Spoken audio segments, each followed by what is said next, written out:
Grog. How about... No, silly idea. What's that, Eddie? You'll say I'm being daft. No, we won't. Absolutely not. We're only throwing ideas in the pot. Well, what if we use here? The cider shed. Yeah, what about the Cider Shed? It's me, Peter, as always, with Keri and Matthew. Guys, how have you been? All right. Once we've given this a really good clean, I'll be even better. Yeah, I need to sort out those dead pheasants. Well, how is your dead seagull collection? It's completely decomposed by now, thankfully. And there's a new happy couple. Well, it might just be one half of the old couple with a new beau, because it was Trevor. Trevor and Eve were our original seagulls, and it was Trevor that passed away. New listeners might not know about Matthew's former life as a kind of James Stewart-esque rear window voyeur of copulating and then expiring seagulls. How did you know it was Trevor who died? Because of the markings. There was slight difference in the markings, and the behaviour of the other seagull suggested it was the female. Okay, gosh. Oh, yeah, you are a bird watcher properly, aren't you? I forgot about that. Well, yeah. And and the seagull that remained, she was the one that went on the bottom. Oh, right, okay. Where would you put dead pheasants anyway? And why have they got them? Are they in You have to hang them, don't you? Yeah. This is where the two country mice explain to the city mouse about letting animals rot around your home. But has he been poaching those to get those then? Poaching's a very it's a very harsh word, but yeah, he's probably been taking them without full permission. From my expertise just comes from reading Danny, the Champion of the World. But I think if it's on your property, it's fair game with game birds. Either that, I mean, like he's probably got a high strike rate driving around town in that limo. Yeah, it's roadkill hanging up in there. It's quite a nice idea, actually, isn't it? Having their party in the cider shed. It's party central here, isn't it, boys? Yeah, absolutely. I mean, it's almost like it's a metaphorical thing for life, isn't it? Like maybe people go out there in the world, they try things that seem wonderful, but then they think, oh, this isn't, and they end up coming to the cider shed. Well, we chose, being me, I'm going to take this far too seriously immediately, but we chose the name of the podcast for a reason, because it is a kind of unspoken centre of the village. It's where the slightly less pompous and hopefully without, hopefully more likable people tend to be, rather than the some of the drier, more tedious places. Which would probably, and we can use that as a segue to any number of things. Where do you want to pick? Where do you want to start, Keri? You had a quite neat theory for how all of the plots this week joined together. Well, I did think I spotted a little bit of a theme, which was there were 3 women this week who were definitely under pressure, and they all reacted very differently to that pressure. So the first person, not necessarily in the order it happened in the episodes, I have to say, it's just written on my paper, but Kirsty was under pressure from Linda to play God, and her reaction to that was she had a meltdown and ran to the toilet. Then she reappeared, didn't she? And she was apologetic and what have you. Clary was under pressure about the sodding brooch, let alone the ballroom. She did nothing about that apart from sort of her usual, well, I'll just smile and make the best of it, even though it's my party and everything. Mia had to step in and sort that out. God bless her. And the other woman under pressure was Natasha from the Bridge Farm Massive, who had spoken about the plans they had for her business behind her back. And then they were super shocked when she actually stood up for herself, owned it, told Pat where to go, and just said, I'm putting up a, what was it, a steel framework. I can't remember what it... Yeah, she was just going to build a corrugated iron. Have you seen Mosquito Coast, that thing that Harrison Ford built to make ice in the middle of one of these like rainforests that he's in? I imagine it was going to look like that. Yes, Some towering monstrosity. Yeah. But, she's been backed into a corner and stood up for herself, and I applaud her for that.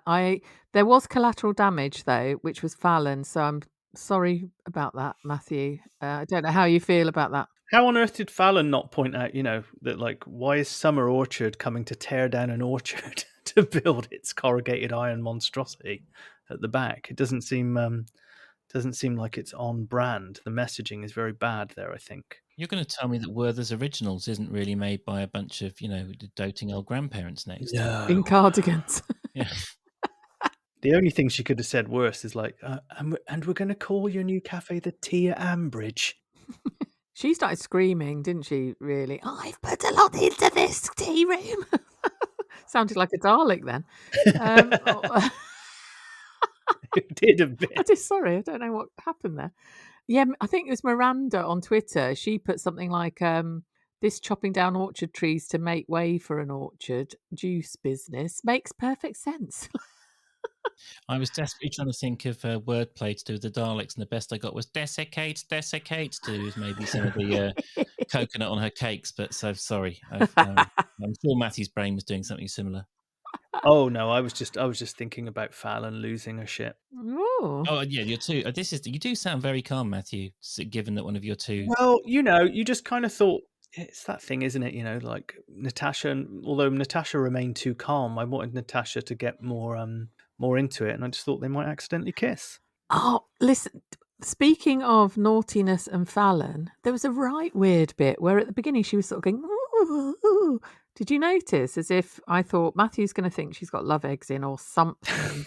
And it was when Natasha had gone in to speak to her, but she was really wittering and sort of going, ooh, chattering away.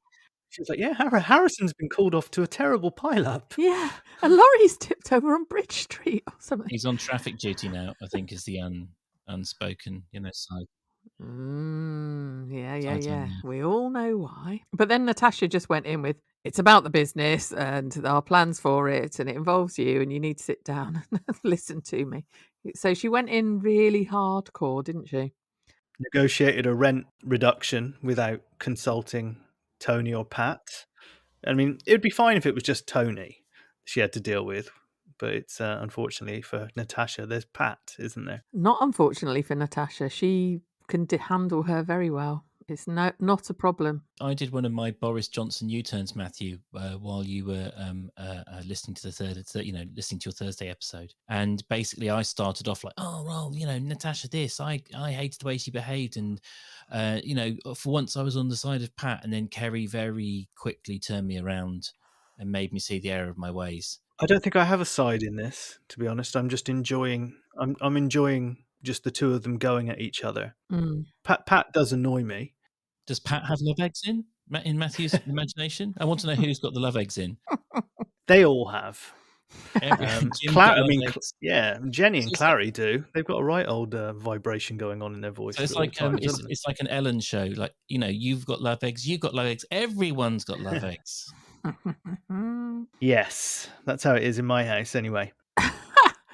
But yeah, I did like Natasha sticking up for herself as well. I mean, you said there was that bit where she said, everything I've tried to do, you've blocked me at every turn. And she was like, we haven't blocked you. And then she said that you said there was a theme running through this week, which was these women trying to get things they wanted or being denied or not being heard. Women under pressure. Yes, under pressure.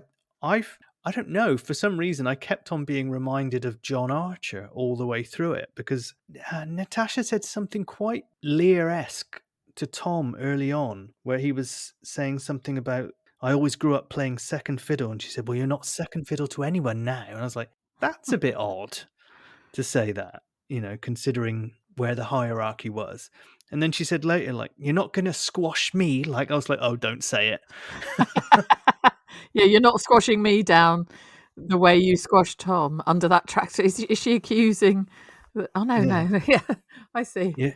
I was like, please don't do that. And then there's that moment tonight, which we'll get to. Tony and Jennifer were talking, and she was talking about the fact that Rory's given them the cold shoulder equates somehow with them losing John, being crushed by a tractor. And I was like, this is very strange. Because he was saying, well, I know what it's like to lose a son. And I was like, he's in London. Yeah, he's not dead. He just hasn't picked up a few voicemails. There's another thing that's kind of echoing John. And then tonight they echoed it again. I don't know if whoever was involved in the writing was being quite nostalgic for that. But yeah, I thought that was a bit odd. Ooh.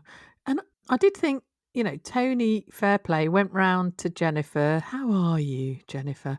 But the only reason he went round there, none of this had occurred to him to do himself, was because Pat said, "Oh, I've been thinking and worrying about Jennifer and Brian, all the things they've been going through. You ought to go round and see how she is." And I thought, well, you've been thinking about it for a while and haven't actually done anything yourself. That's a bit odd. And now you're poking him towards doing it because it hadn't even crossed his mind to check in on his sister. He was having a right moan up about Jennifer. He got both barrels from her, didn't he? As she was leaving. Yeah. She was leaving Fallon's because she'd gone in to cancel the order for millionaire shortbread. Yeah. We've all been there. Yeah, I know. And there was that moment where Pat said, "Yeah, I was just enjoying a 5 minutes quiet time with the goats till you showed up, Tony." But Tony's, he's having a bit of a moan about everyone. He even managed to fit in a moan about Morris, the butcher, being boring. I was like, where is this thing where Tony is suddenly an authority on who is boring and who isn't? Yeah. He was better than Trevor. Now he's better than Morris. Yeah, it's strange, isn't it? And he's a bloody idiot, basically, isn't he? Because when he said, I tried to do the brotherly thing with Jennifer by mentioning the son she hasn't heard of for ages, and then talking about Adam, the other son, who's now working picking potatoes. Yes. Yeah, I told her how well Adam's doing, pulling the plough. the Fordson Major around so I don't have to turn on the engine. Yeah. How dare Adam as well talk about that guy, Morris the butcher? If rain clouds could talk, they'd sound just like him. I mean, giving Adam that line is bloody rich. Do you think they're trying to make Tony seem a little bit of a more interesting character by him pouring scorn on people for being boring? It's very strange, isn't it? All of a sudden that he's complaining about people being boring. The one thing that Tony and Pat have in common is their immense capacity for hypocrisy. So Tony will be incredibly aggrieved about, the way that his mother treats him. And then he'll stand by and watch Pat squash all of her children's hopes and dreams. We've talked about that before. It's always his principles get in the way of him ever, yielding or being flexible on anything that they want to do. So, it's just another act of hypocrisy, isn't it? He can ball for England, but me talking now, 3 levels of hypocrisy. He can ball for England, and then at the same guys. Yeah, I mean, no badger shouting this week, please. But so yeah, he's just it's the hypocrisy. It's through the show. Like if Keri wanted another theme, hypocrisy could be it. Yeah. And he also was not slagging off, but he was being a bit of a gossip about Barry Simmons having a girlfriend now. Oh, he's got a girlfriend now, as if that was an impossibility or something. Was he the rat fancier? Yeah, they met at a rat fancier's do. Sorry, Keri, do we have any idea if Tony is a bit of eye candy? Is that hypocrisy as well? Well, it's Patrick Troughton's son, isn't he, in real life? But I was talking to Jeremy earlier, lovely Jeremy, who came out to Portugal. We were talking about what does Tony look like, funnily enough. And we were kind of saying that we imagine when we hear Tony and Pat speaking, we think of them as being in the 1970s. Mm-hmm. And that she is, in my mind, dressed like in The Good Life, the fit one, the lovely woman who was really sexy, but she doesn't look like her. She's just wearing that sort of clothing. Exactly. No, it would be like that, like wearing like one of those kind of green gilet kind of things. Yeah, with a little headscarf and sort of like badly home knitted things and what have you. And that Tony looks like Tom from The Good Life, in my mind, a bit. Is that wrong? That's spot on. Okay. Felicity Kendall in that clobber gets the Rear of the Year award, and Pat just looks like she's tumbled through a pile of sackcloth with some glue on her. Tom from The Good Life was slagging off old Barry Simmons from the Rat Fanciers Society. And they had to mention, he's very fond of his low fade hairstyle. I know. What? Why? They were kind of bonding, I think, weren't they? Tony and Adam, it all was feeding, because that was Monday's episode. And it fed into Tom later being so bitter about the fact that Tony and Pat see Adam as this guru. He doesn't resent Adam necessarily himself as a person, but how they treat Adam, and they keep telling Tom to go and get advice from Adam, and it's pissing off. Yeah, there was that moment where Tom showed up and Tony was like, Adam's just given me some wonderful advice on seed mixes. And Tom's went, yeah, whatever. Can we talk about meat? Yeah, and Tom wanted a new potato picking machine. And Tony said, yeah, fine. But you might want to speak to Adam about which one. Oh, fucking hell. Why do I have to speak to Adam about everything? And also they have to be concerned about the fact that if they change the herbal lays, it's going to change the flavour of the cheese. Was that what he said? Yes, I got quite interested in diverse swords. If they change the flavour of the cheese, I think the first person they should consult is Kyle Yates, because he went into the village shop and gave Helen shit about how shitty the Borchester Blue tasted. God, I'd forgotten about him. Yeah, he did, didn't he? Well, what he was mostly complaining about was that it cost £4 or something, wasn't it? For a small wedge of it. Yeah, I think so. Yeah, diverse swords are quite interesting, actually, lads. Are they? Yeah. Do you know what they are? Badger! Okay, I'll shut the up then. About the upper layer of soil, especially when covered with grass. Just snuck it in. I did think with Tom, it was, yes, you've got issues with your dead brother who was, who got all the attention and was potentially better loved. But guess what? He's dead. He paid with his life to be the better loved child. Like, if he'd hung around, he might have been the failure. I mean, how stupid is Tom that he can't get over this? Like, he's still, you get to live, you get to be, to live a full, is it hit your 4-7, to use a slightly country term, don't moan. He's the son of Pat and Tony. Yeah. It's genetically primed in him to moan about fucking everything. Am I misremembering things, or was John not a bit of an off-the-rails fuck-up by the time that he died? I thought he had some issues. He was in and out of Ambridge, wasn't he? And then he was in and out of, like, relationships. He dated an older woman, didn't he, that was a bit controversial? God, I mean, it's a long time ago. Yeah, we're going to get really sort of picked up by Cosmo re this, because did you see his tweet, Matthew, about your tractor thing? I did not, no. Okay. Did he didn't at me in it, did he? No, he didn't actually, but what he said was, you'd mentioned that the tractor that they'd used at the wedding was the same model as the one that had squashed Johnny. And was it just the same brand? It was the actual same one. Oh, it was the same one? Yeah, so... And I was also trying to remember, was it Roy that organised that? I think it was. Oh, yeah, I think it was, yeah.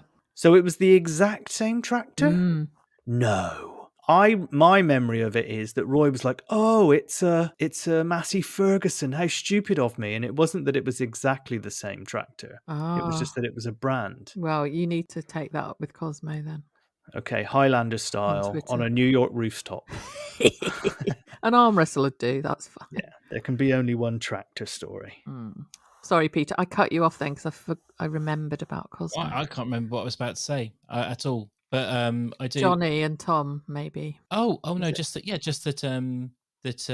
Johnny. I mean, just the relationship. Just what his kid's called Johnny Jr. is another example of his slightly kind of messy life before he carked it. Yeah, it's all a bit vague in my mind now. I mean, it was the late 90s, wasn't it? I don't really want to go into details of my own life, but there's a reason that's a bit vague. I mean, this is the thing. So I was listening. This is part of the time when, depending if I was self-employed or employed full time, like there wasn't any listen again function. So when I was self-employed, I'd listen every day. But like I was in the pub in the evening. There's no way I was listening to it at 7 o'clock. So like I did miss quite a few years around them. Oh, I know what I want to ask you two. What is the reason that, in your minds, that they're wanting Natasha to move everything? I don't think it came from them. I think it came from Tom, didn't it? But what is it all about? What do you think? I mean, my first answer would be control. Is it to do with her traveling to the fruit press in its perfectly fine situation where it is now? Exactly that. No one seems to be able to handle a fucking commute in Ambridge. I mean, how far away is it? I've done 3.5 hours every day listening to Adam. But yeah, I assumed with Natasha that it was Tom is stressed out about her profligacy with money, which we mentioned last week. It does make sense, if they've got the land, to not pay for extra land. They're obsessed with the idea of it being everything being a family business. Everything has to be Bridge Farm. Bridge Farm fresh this, Bridge Farm organic. So, it just makes sense that, they're not, it plays into their narcissism, the idea it all has to be sort of interlinked. I mean, it's like I was listening to a podcast about narcissists, and please insert joke. And you mean you were doing the edit? Yeah, I was listening to myself on a loop, and it was all about how narcissists could. Their empathy they have full empathy for fictional stuff. So people in the news, people in books, people in films. But when they're confronted with something on their doorstep, they sort of shit the bed and kind of, get, super stressed out because it's not all about them. And I get that with all of Bridge Farm, it's the same thing. Like, as soon as they have to confront anything on their doorstep, they go absolutely bananas. But they wouldn't want, they want the rest of the world to think they're the most sort of like, kind and giving people. But when they're actually faced with the opportunity to do kind and giving things, they always run. I have a question for both of you. Yeah. Which is more dysfunctional as a household, Bridge Farm or Home Farm? As a household and an organisation? Bridge. Where would you rather have to spend, I don't know, a fortnight living? Oh, I definitely want to. Well, you're thinking you want to shack up with Brian, Keri. Yeah. No, but I just think atmosphere-wise, you could have some fun there at least, couldn't you? There is no fun at Bridge Farm, none. Yeah, I mean, Jenny would just be baking things solidly. Brian would have the whiskey out as long as Alice had turned You'd be in. a right laugh. Otherwise, you'd just be like going down to the shed to tell Tony that Pat had passively aggressively mentioned that supper is ready. Exactly. She's such a frosty bird. Sorry, all the children at Home Farm have at least had the good grace to act on their neuroses and kind of like become an alcoholic. Try and sleep with anything that moves, a la Adam. Flee to the other side of the world like Debbie. Like each of them, they've acted. Like Rory's doing it right now.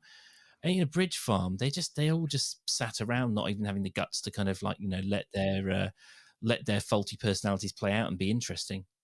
Yeah, I mean, I think Cosmo might pick me up on this as well, but I'm pretty sure John pulled that tractor over on himself. The thing is, round Home Farm dinner table, there would be tales told, wouldn't there, about escapades and what on earth do they talk about round the dinner table at Bridge Farm? Probably nothing other than the farming, and then they go to bed. Keri sitting, lying up in bed, spritzing herself with perfume, and so she hears a key in the door, and she suddenly realizes it's actually Jenny locking her in and not Brian letting himself in.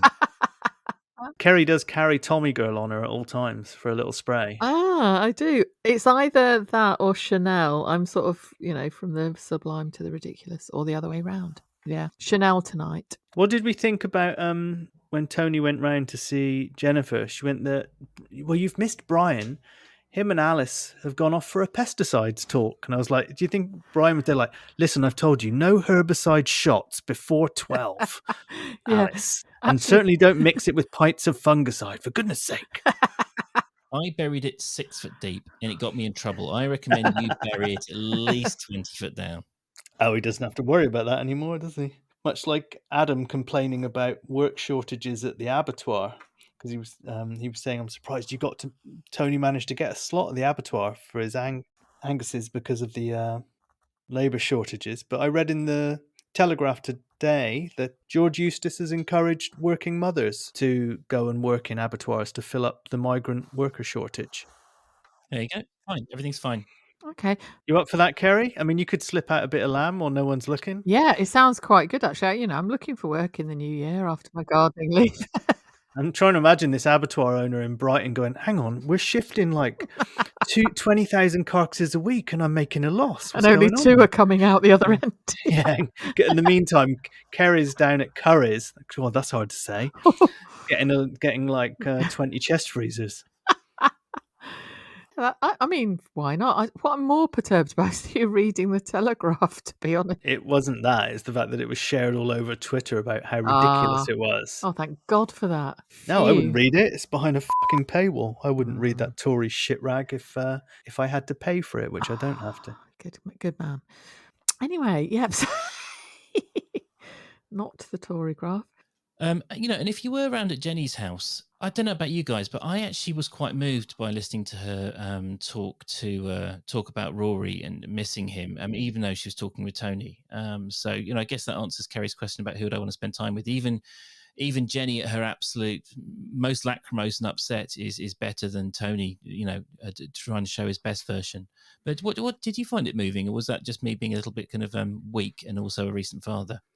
No, it definitely was. And it all began when she was a bit embarrassed in front of Ben and Elizabeth on the Sunday episode, wasn't it? Where Ben was buzzing from his trip to London and had hung out with Rory, and Jennifer was like, "Oh, how is he?"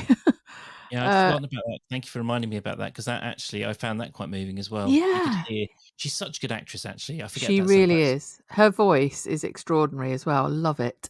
And then obviously she was like, "Oh, I haven't actually heard from him." Then when she'd disappeared, Ben and Lizzie were talking about the fact that, well, actually, I couldn't get him off the phone. He's not that busy. What was Elizabeth's excuse? She said that, well, it wasn't an excuse, but she had to end the call because she had to go and see a man about a roof? Oh, stop it. She did. She said that on Sunday. I didn't hear that. The last time she saw a man about a roof was when she slipped her brother a fiver to give Nigel a shove on New Year's Eve. Oh, it was sad. It was sad. And then I thought, Ben and Lizzie were being rather sweet about it. They realised, didn't they, something's up here. Rory's clearly, yes, he's busy. He's at uni. He's living it up. But when it got to the point where over his birthday and they'd gone to London, he didn't deign to see her. That was awful, wasn't it? That must be hard for her, I think. Yeah, and what was it? Tony said that he'll soon show up with an empty wallet and a case full of dirty laundry. Well, he doesn't seem to have an empty wallet. He seems to have loads of money, probably because he's selling his dirty laundry on Cash App. I think Tony yet again missed the point, really. He'd been told to talk to her by someone else because it hadn't crossed his mind. Then he's sort of going, "Oh, I'm sure he's very busy. He'll come back with his dirty washing." Are you not understanding, Tony, what has happened here about why has Rory left? Why is he not having contact with his mum? Well, interesting you say that, because the conversation between Ben and Elizabeth when Jenny left, clearly upset, was Ben knows, but Elizabeth doesn't, what happened between Alice, Jennifer, and Yeah. Rory. Yeah. Because I felt like they'd kept that quite successfully in-house, because Elizabeth was just like, "Oh, I'd heard he'd had some difficulties," and Ben was like, and Ben was decent enough to not spill the beans. Yeah. I think my point really is Tony's got no intuitive feelings about anything, has he really? He's sort of like, "Oh, really?" He has to be clanged around the face with a frying pan to sort of understand what's happening. Pat had to shove him there and he still God, I doesn't love Vic and really. Bob. Pardon? I said, God, I love Vic and Bob. Yes. Yeah, I mean, I thought it was Kirsty that had a face that could break plates, but maybe it's Tony. But poor Jennifer, what is to become? Do you know, I think I have faith in Rory because he's a lovely, lovely lad. To at some point in the future, he'll have got it out of his system, gone to see his Irish family, had a right good think, realised that Jennifer's not a baddie, is she? In terms of him, she's done great things.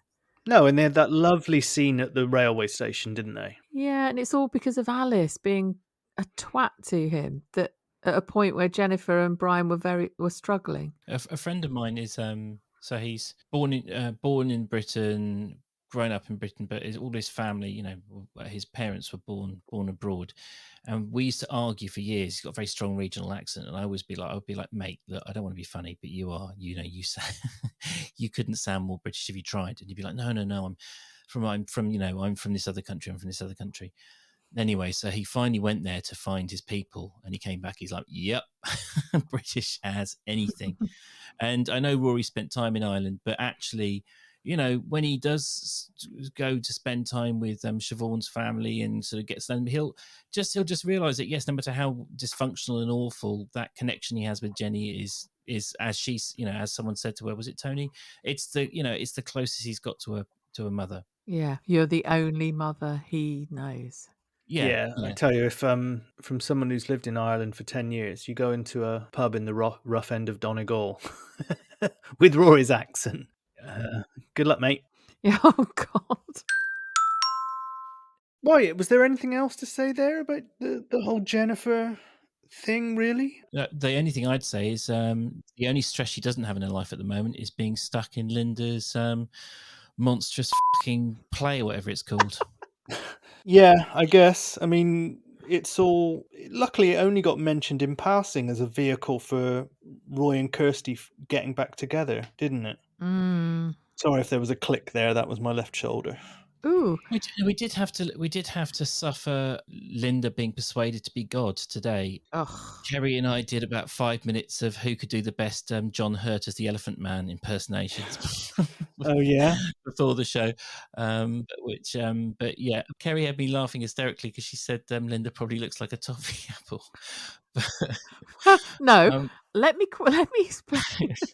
What I said was, I don't understand, because she's right. The Elephant Man thing was all because I said the script writers and editors. Yeah, it wasn't just a physical thing, was it? To be clear, it wasn't just. Well, no, I don't care about that. That's fine. Yeah. I just want to explain. Basically, what we were talking about was that what the script writers and editors have done with Linda is kind of over-egged the fact that she's better. Look, it's old Linda is back. But where actually old Linda used to be someone who would over-persuade people. What she wouldn't have done is be this monster who's saying, cancel your Christmas and New Year with your family. You're not actually doing that thing you thought you were doing tonight. You're coming with me. All of that nonsense. So they did create a monster. At that point, when we've said she was a monster, we were sort of doing, I am not a monster. I am a human being. And then it led on to me saying, why doesn't anyone say, piss off, you bully? And then I thought, I'm well, is so it because sorry for misquoting you, Keri. I didn't mean to. I just want to give the context. I thought maybe they can't bring themselves to challenge this woman because her face is like a sort of burnt toffee apple Yeah, that's what or you a said. spent firework or something, and they just can't bring themselves to challenge. I mean, there was that moment earlier in the week before they actually had their falling out where Roy and Kirsty were talking. And he was like, look at Linda. She's really positive. And, Kirsty was like, yeah, but, I was married to Philip. He only blew her up. I was just like, oh. And I think Roy's completely got the wrong end of the stick. He was like, I heard some of the cast say that you were halfway to God already. I was like, aren't they just planning to bump her off? Mm-hmm. Yeah, I mean, Roy, God bless him, not Linda bless him, but he was trying to protect our Kirsty, wasn't he? Like he does from time to time. In doing so, he inflated Linda's ego all the more, which was Brilliant. annoying. No, I liked that. The fact that he managed to, but he did it to his own advantage. I've done that Of a million course, times. it's to his own advantage, but I don't like the fact that she was like, what, all the cast think I should be God? Really? No, none of them do, but we want you to piss off.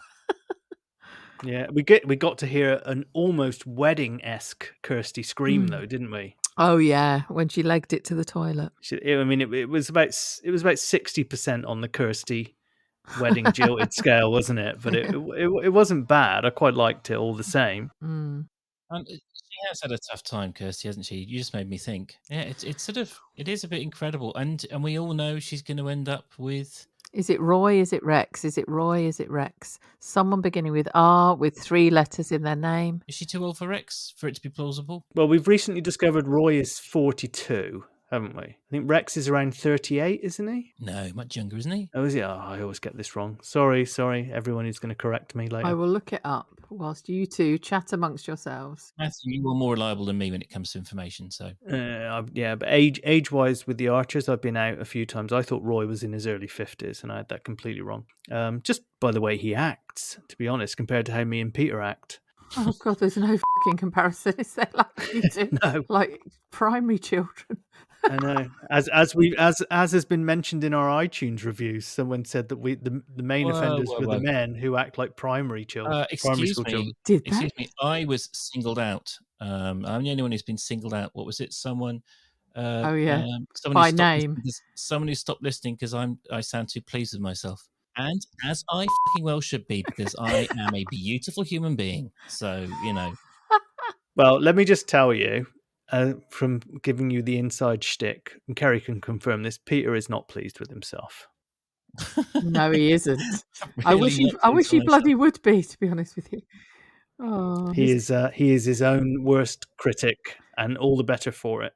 50% of most recordings is just me trying to stem my tears long enough to kind of like get the microphone up. Oh no, guys, give me another.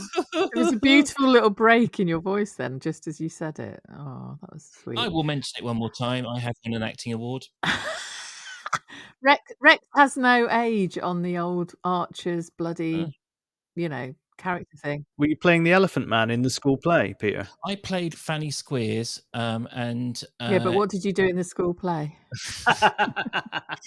in the play within a play, Smike, I played a teacher and a prostitute in the play, and I got rave reviews. Hang on, Peter. You're going to have to stop and say that all again because you broke up. I played Fanny Squeers in a play within a play. Okay, say that all again.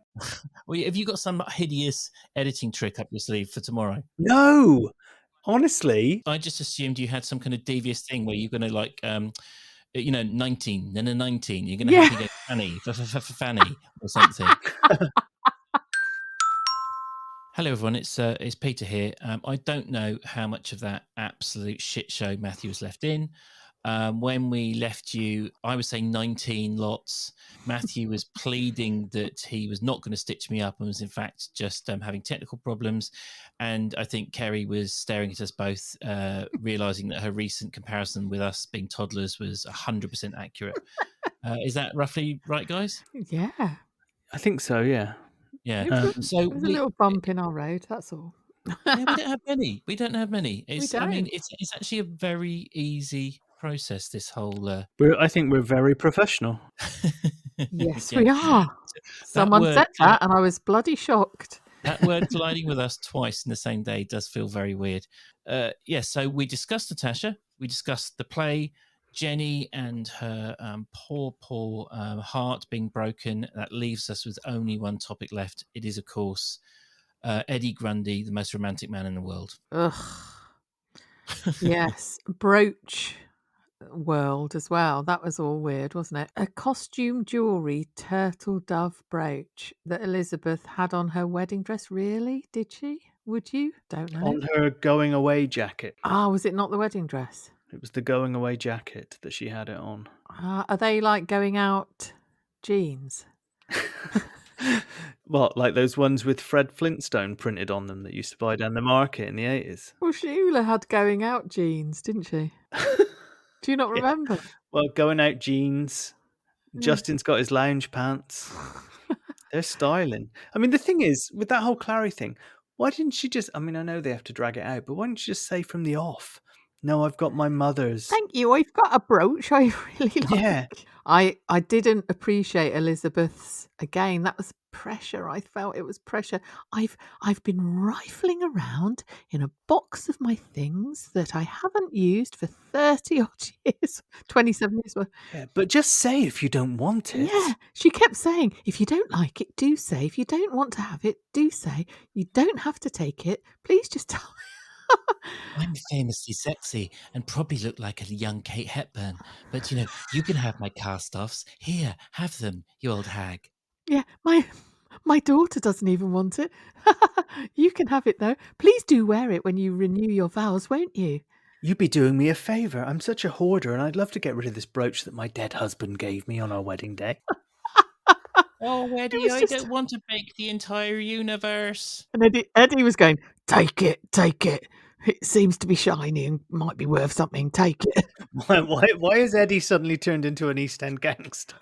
Or what's her name? Or is Keri's cold just come back while we're on air? I'm cured at the moment. I'm really pleased. Ross Oh, Kemp dear. would definitely narrate the Keri Warbis story. Great. Yeah. She moved north to Yorkshire. They were in for one hell of a tear up. You might think no one would normally take lamb out in their pocket, would you? You're wrong. Oh, shank you good, she said. Not Day only one. did she take Lem out in her pocket, she met with that little Jimmy Somerville. Keri, who would play you, and who would play Matthew in the Hallmark Oh my Channel Keri God. Warbis story? I think it might be Dawn French or something, maybe. Who, playing me? Or Lisa Tarbuck. Ah, okay, right, Yeah. I'm not a huge fan of hers, but I can see Oh. why you might. Oh, I'm not a huge fan of her, but I can see why you might have chosen her. Thanks, Pete. Oh, this is all staying in. Only in that she has a big personality. She is a confident woman. She's Peter, a very Scott. bright woman, yeah. I think Michael Schumacher would play you, Peter, anyway.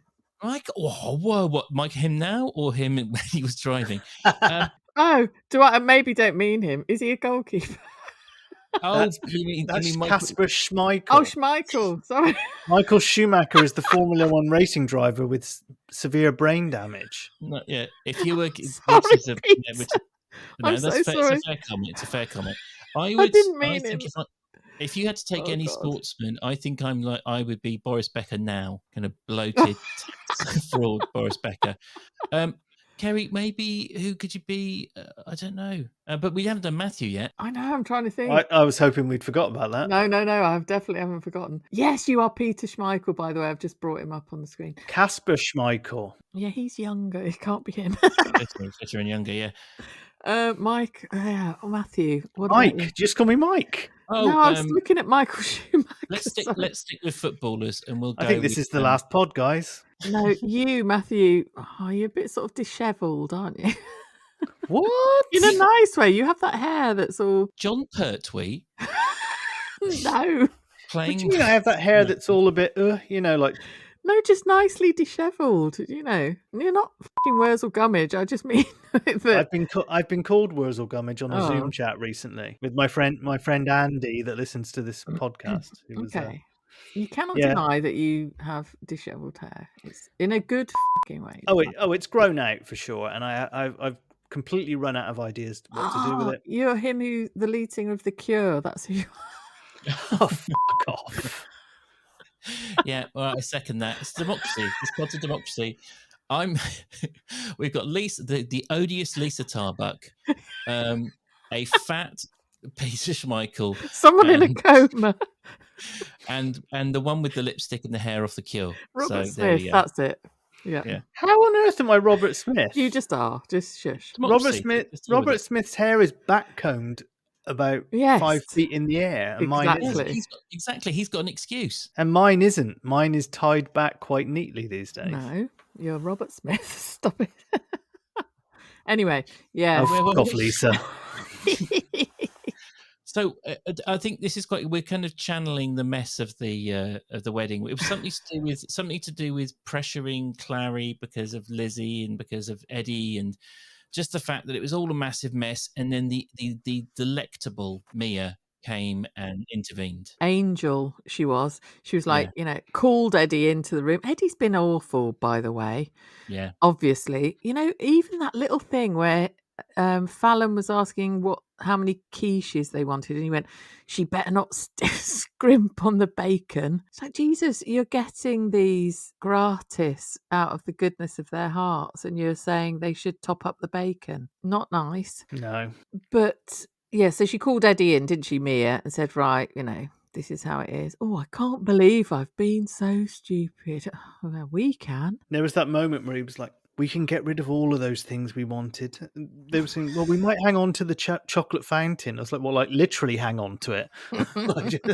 just get covered in chocolate. I also thought at one point he was going to be like, oh, well, now you don't want all this finery, Clary. I made Jasper the Ferret into a scarf for you. Yeah, do you think he is going to get her an actual gift? Or do you think the gift he will give is sprucing up the cider shed? What is this? What is this It's podcast called again? another podcast I do. Shit, it's out. I do the spider shed. It's that one about arachnids.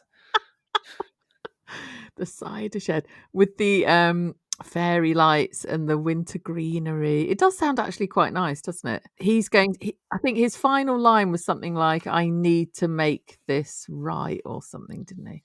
He said, "I need to put a smile on her face this Sunday," which is what any cider shed normally does for anyone, isn't it? It is.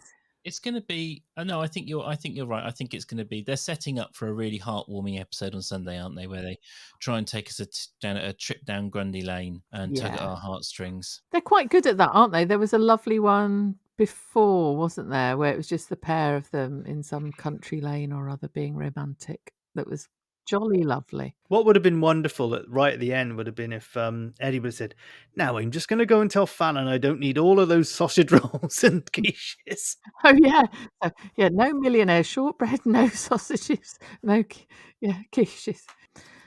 Yeah, it's going to be a lovely, lovely do, and God bless Mia and Oliver. Oliver was having to go on the cider press as well, even. He's completely part of the gang now, isn't he? He's got no spine at all. I mean, I don't mean that I love Oliver, but he doesn't. He's just like, oh, what? I wouldn't be here.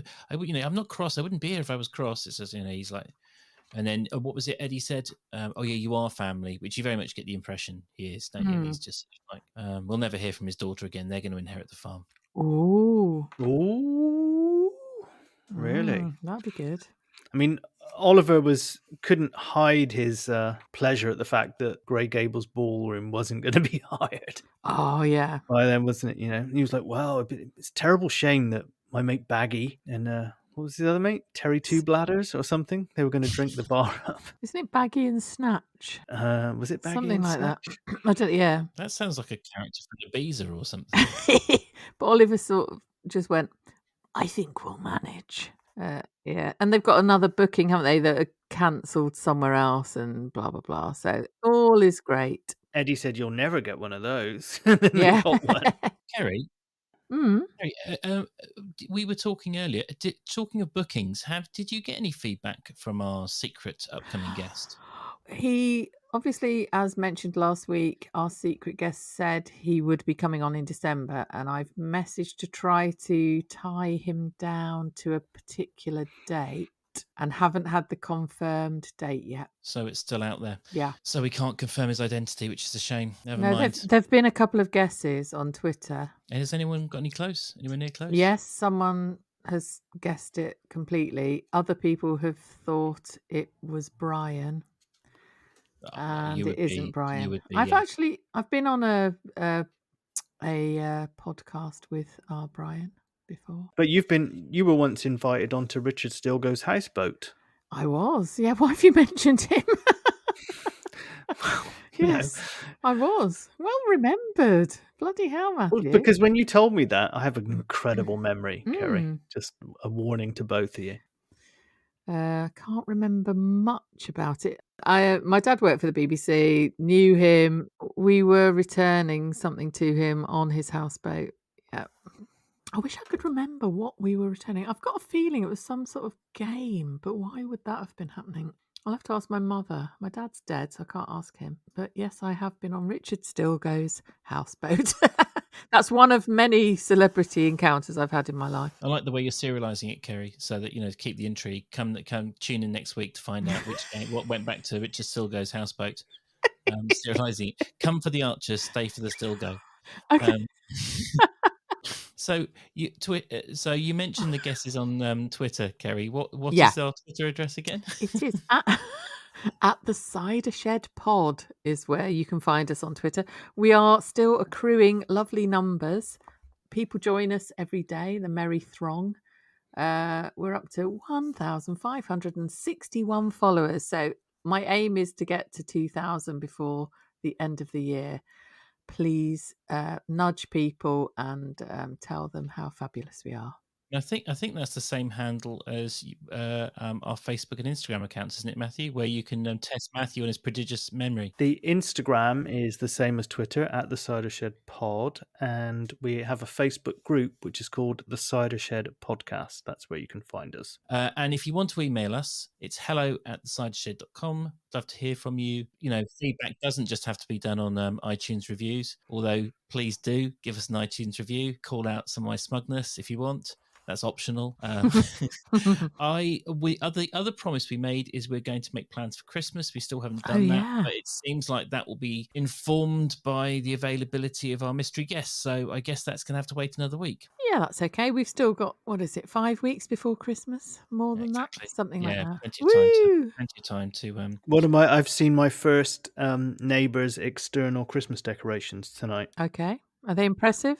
Well, I'm not impressed. I did have my first snowball today. Do you mean as in like Advocaat? Yeah, Advocaat, roses, lime, cordial. Yeah, that lemonade. was not a double entendre for me. That had a single. When Keri said she said a snowball, there's no sort of, it could have been snowing for 2 weeks solid. I still wouldn't think it was anything that. Oh, it's not heroin and cocaine mixed together. I thought speedball when I first heard it. No, I had a snowball. Bloody lovely it was. Okay. Yeah. Well, I mean, this is the thing. I think I'm going to have I fall off the wagon when I see you two, but I'm jealous of the whole drinking thing. It sounds like a lot of fun. I don't think we're seeing Matthew though over Christmas, which is very sad. Well, it's logistically practically impossible. I think it's not logistically or practically impossible. I am in the country. But after our conversation, it seemed to be unlikely, didn't it? I didn't rule it out. Okay, good. It's on. Hooray. I will be in Lisbon for New Year's Eve. Yeah, well, we're not going there. Well, you could come here and record a special Friday episode. Well, please remember, in any movie when a retired sporting great comes back into the game, they do give him a training montage. I can't go straight from almost 2 years of not drinking into going toe to toe with you two beasts. I mean, I just don't have it in me. So is it just going to be shots of you with Cyrus passing you thimbles of shandy? Right, stop crying, Daddy. Stop crying. Matthew, I'm worried about your Friday disappearing under an avalanche of editing. No, it's going to be fine. Is it? Yeah. Yes. Okay. Guys, we've got Christmas to look forward to. We've got the mystery guest to look forward to. We've got next week's recording to look forward to. But for me, a big thank you for another fun week. Have you had fun? Yeah, proper belly laughs. Nice one. Love you both. Yeah. Love you both too. All right. And the listeners. Well, that was a bit Oh, schmaltzy. actually, yeah, love the listeners too. Yeah, forgot about them. Yeah, they are. They're a wonderful bunch, aren't they? Yeah, very loyal and growing. It wasn't being too schmaltzy then. I'll take it back. All right. Okay, have fun, everyone. See you next week. See you. Bye. What if we use here? The Cider Shed. That's genius. Is it? You might be onto something, Eddie. We'll tart it up a bit. After giving it a good clean. A really good clean. Fanny. Fanny. Fanny. Hang on.